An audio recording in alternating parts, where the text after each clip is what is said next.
Крым – это целый мир в миниатюре. Он настолько многолик, что поездки в разные его концы похожи на путешествия по разным континентам. Я беру свою фотокамеру и отправляюсь в долгие прогулки по полуострову для того, чтобы самому увидеть все его исторические памятники и запечатлеть их поразительное многообразие. Этими впечатлениями хочется поделиться с каждым. Поэтому в эфире телеканала АТР приглашаю вас на прогулки по Крыму. Прогулки по Крыму с Алексеем Гайворонским. Давайте вместе откроем эту землю.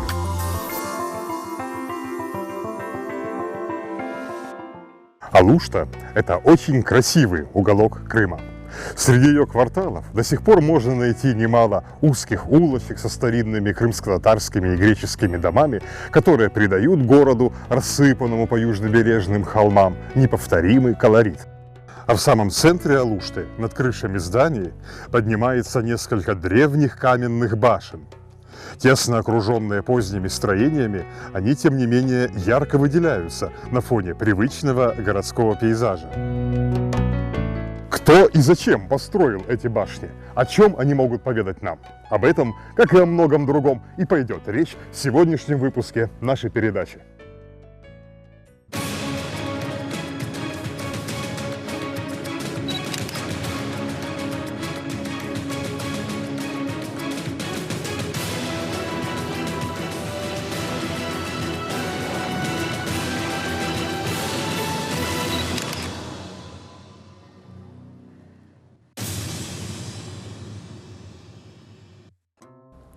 Алушта – это поселение настолько древнее, что уже давно позабылось, откуда взялось и что означает само его название.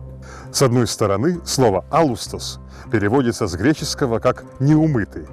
И краеведы подкрепляли такое толкование тем наблюдением, что во время весенних паводков горные речки порой несут в город бурные потоки жидкой грязи, щебня и камней.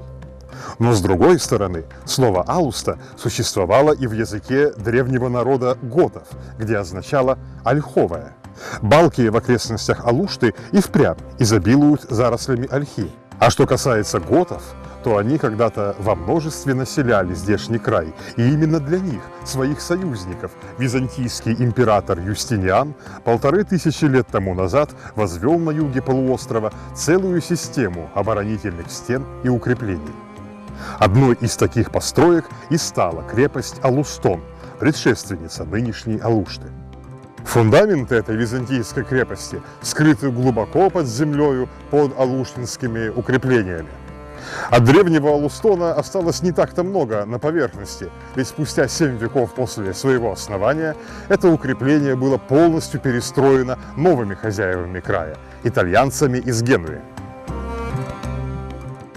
Таким образом, башни, которые мы видим в Алуште сейчас, обрели свой окончательный облик в 15 столетии. Итальянцы усвоили древнее название местности на свой лад и именовали обновленную крепость Луста.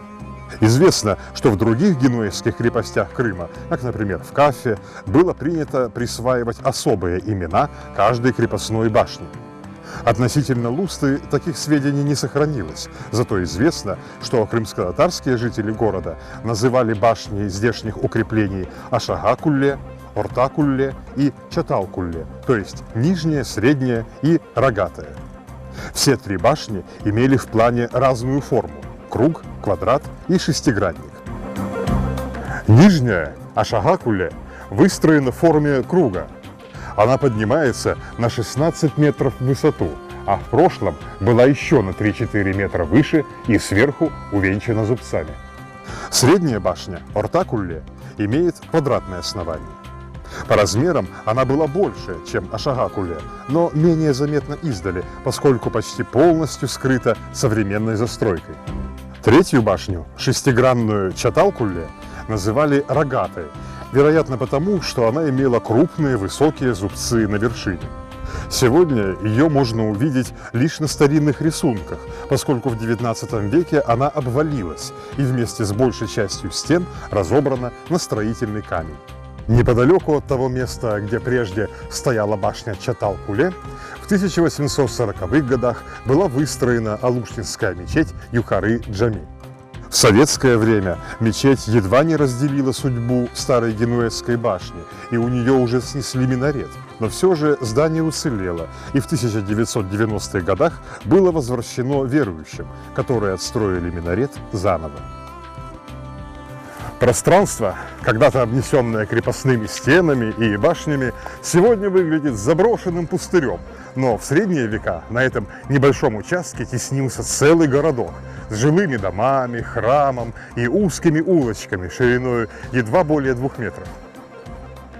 Направление этих улиц подсказывают средневековые фундаменты, едва заметные среди травы и земляных завалов.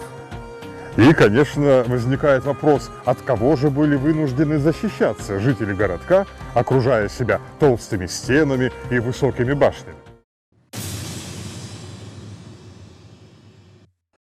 Над Алуштинской долиной с востока поднимается величественная гора.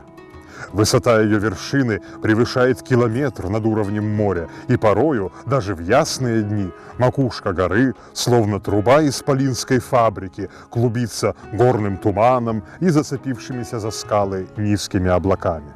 Такое зрелище издавна впечатляло местных жителей. И, конечно, недаром греки именовали эту гору Фуна, то есть дымная, а крымским татарам она представлялась похожей на дымящийся горн кузницы, откуда, очевидно, и возникло название Демирджи. Высоко в горах, под обрывами Демирджи, неподалеку от удивительного леса каменных статуй, созданных самой природой, на краю утеса примостилась еще одна средневековая крепость – Фуна. И с развалин ее стен отлично просматривается весь Алуштинский берег. И если бы не современные высотные здания, отсюда можно было бы разглядеть даже башни прибрежной Лусты. Между Лустой и Фуной пролегала граница двух враждующих государств. И воины из этой горной крепости были готовы в подходящий момент спуститься к морю и штурмовать крепостные стены Лусты. Но Луста тоже не дремала, и ее часовые на башнях ночами внимательно всматривались в далекие огоньки в ночных горах, наблюдая, не приближаются ли к городу факела, освещающие дорогу вниз вражеским войскам. Хозяевами Фуны, наводившими страх на Лусту, были правители Готии, соседнего государства, что занимало в те времена горную часть юго-западного Крыма. Эта небольшая страна, по культуре и религии близкая к Византии, была давним соперником генуэзцев в споре за южный берег Крыма. Ее столица располагалась в городе Феодора на горе Мангуб. Правители Феодора считали южнобережье своим исконным владением, но зато итальянцы могли предъявить ярлыки ордынских ханов, согласно которым весь Крымский берег от Балаклавы до Керчи был передан Золотой Ордой под управление Генуи. Между соседями не раз вспыхивали войны, а в перерывах между военными действиями шла настоящая гонка вооружений, когда правители Готии наступали с гор на прибрежную полосу генуэзских владений, строя крепости на перевалах, а итальянцы в ответ укрепляли свои порты и торговые склады стенами и башнями. Подобным же образом, будучи постоянно настороже, стояли одна против другой Фуна и Луста. Крепость Фуна была довольно сложным сооружением. Стоя на краю скального обрыва, она не нуждалась в стенах с западной стороны, зато была хитроумно укреплена с восточной. Ворота крепости были устроены таким образом, что неприятелю было весьма трудно штурмовать их напрямую, либо использовать таран. Путь к вратам пролегал через узкий каменный коридор, в котором противника было легко уничтожить, обстреляв сверху из луков, либо забросав камнями. А сами входные ворота проходили через первый этаж массивного здания, подпертого снизу колоннами. На верхнем этаже этой постройки, прямо над воротами, была устроена греческая церковь. Внутри самой крепости, как и в Лусте, Укрепленная площадка была заполнена различными жилыми и хозяйственными постройками. Над крепостной стеной возвышалось несколько приземистых башен, а снизу к стене были пристроены помещения складов, кузнечных мастерских и других сооружений. Но главной постройкой крепости был так называемый донжон, то есть ее наиболее укрепленная и неприступная часть. Это был замок, где, собственно, и проживал владетель всей здешней области. Реконструкция этого замка показана на макете крепости Фуна, созданном на основе многолетних археологических исследований. За толстыми стенами донжона располагалась и кухня, и склад оружия, и охрана, и жилые комнаты начальника крепости. Имя знатного человека, обитавшего в этом замке, известно. Оно высечено на каменной плите, которая в прошлом украшала крепостные стены Фуны, а ныне хранится в Центральном музее Тавриды в Симферополе. Среди резных узоров и стихов на греческом, что сообщают о постройке укрепления в 1459 году, выделяются изображения, вписанные в 5 кругов. Крайний круг слева – это традиционная для византийской церкви религиозная символика, а справа – герб византийских императоров, которые приходились правителям Крымской Готии дальними родичами. А в 3 кругах посередине затейливым переплетением греческих букв вписаны имена. Первое имя читается как Алексей. Его носили 2 правителя Крымской Готии. Их столицу на горе Мангуб мы обязательно посетим в одной из последующих передач. По поводу правильного прочтения второго имени специалисты расходятся во мнениях, тем более, что надпись повреждена, но не вызывает сомнений, что это тоже был один из правителей Готии. Зато третье имя читается без особых затруднений – Александр.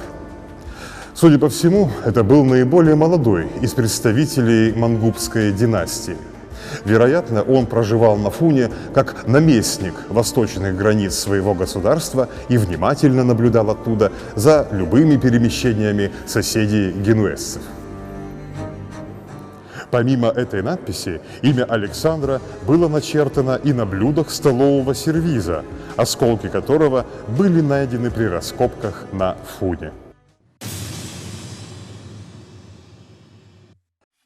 Таким образом, можно видеть, что в XV веке в Крыму соседствовало сразу 3 государства – Крымское ханство, Готия со столицей в Феодоро и генуэзские владения со столицей в Кафе.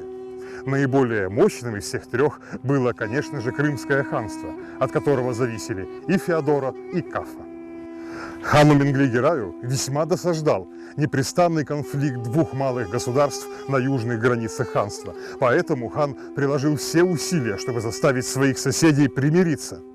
По настоянию Менгли-Герая мангубский правитель Исаак побывал в Кафе с визитом, и долгожданный мир был наконец-то достигнут. Однако наслаждаться наступившим покоем Крыму довелось недолго. В 1475 году османский султан Мехмед II навсегда разрешил спор Кафы и Феодора за южный берег Крыма. Он завоевал оба крошечных крымских государства, присоединил их земли к Османской империи, а Менгли-Герая вынудил признать турецкое верховенство.